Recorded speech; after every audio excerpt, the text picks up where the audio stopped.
Welcome to r/Reddit Revenge. This is a story of someone getting back at someone with revenge after being wronged.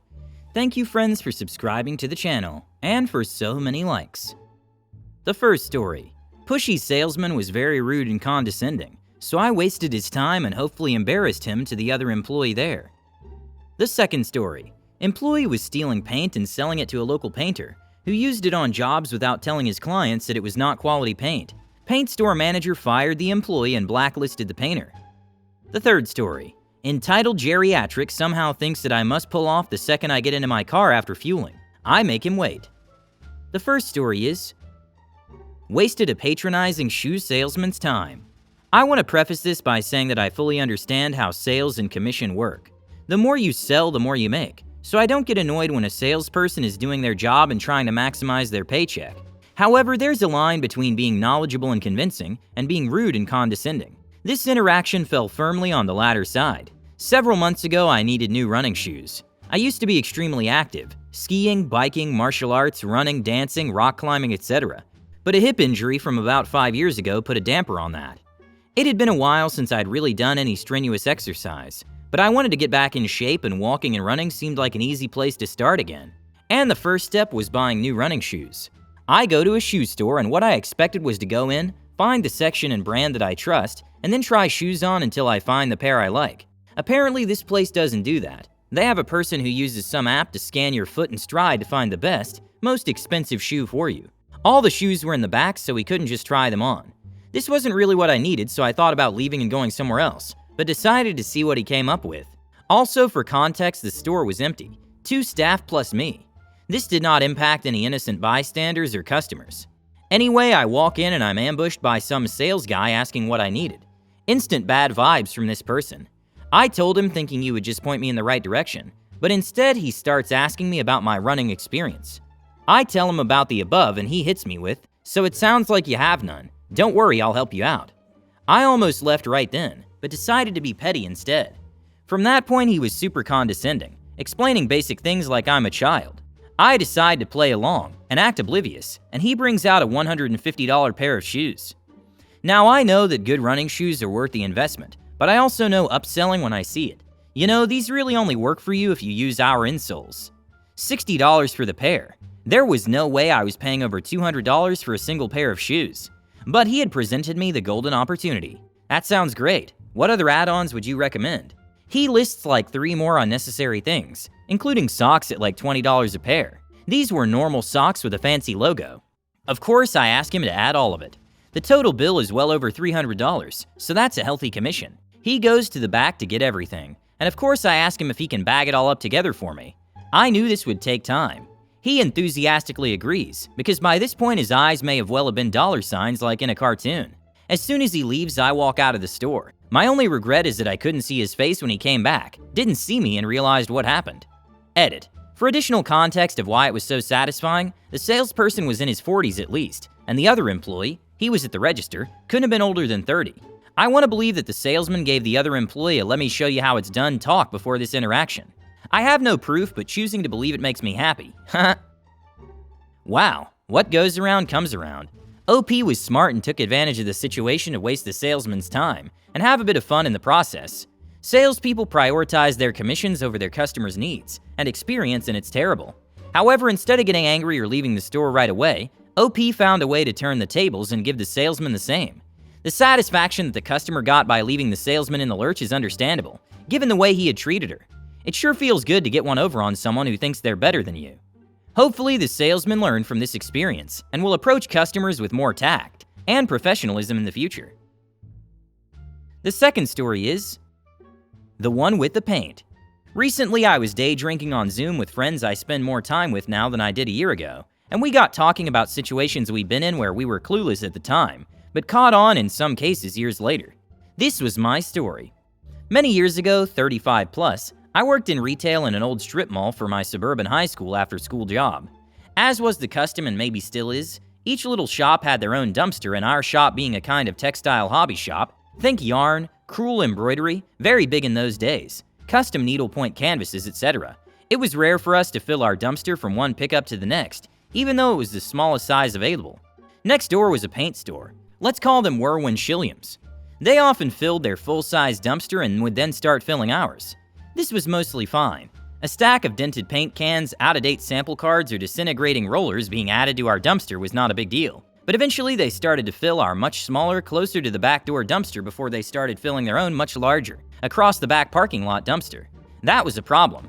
Every week our dumpster filled up within a day or so, and for the rest of the week we were stuck sharing theirs. It finally came to a head during a very rainy autumn. No one wanted to lug garbage across a dark parking lot. One too many walks in bad weather, one too many it was a one-time thing from the Whirlwind-Shilliams manager and my boss. Her name was Paula. Hi Paula. Had it. We started locking our dumpster.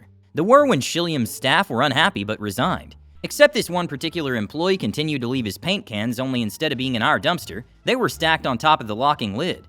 To open the dumpster, someone, me, had to climb up, bring the paint cans down carefully. They were presumably incorrect mixes or leftovers or whatever, but there was plenty of paint still in them, enough that if I threw them and the lid came off, I would have an extra mess to clean up. Put my own garbage in, lock our dumpster, and then go into Whirlwind-Shilliams and tell him I put his paint in his own dumpster. The next morning it was always gone, but it was annoying. This is where Paula caught on before I did. One Saturday evening I went out, again found heavy paint cans on the dumpster, and decided this time I was going to make the Whirlwind-Shilliams guy get his own cans down. I think this is when the light bulb went off in Paula's head. She came out, helped me get the cans down, and then pried open the lid to each can, and added varying amounts of whatever canvas paints we had open. Remember, custom needlepoint canvases. We had a lot of tiny jars of concentrated pigment laying around. We hammered the lids back on. I went next door and complained, and then it slipped my mind completely, except that whenever it happened again, Paula and I always added some random extra pigments to the cans. It's a measure of how very young I was that I never even wondered why we were vandalizing their garbage.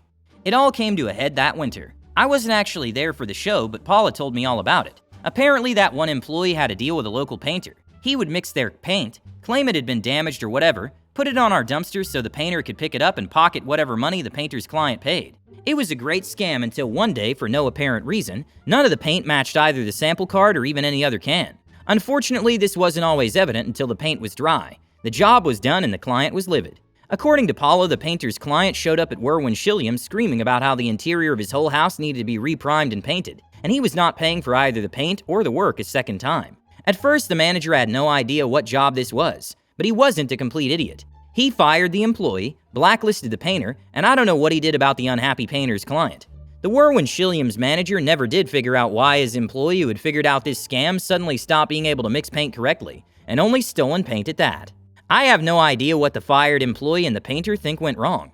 That strip mall is long gone, but what I learned from my first job has stayed with me. If you have the opportunity to anonymously screw with someone who's making your job more difficult, do it.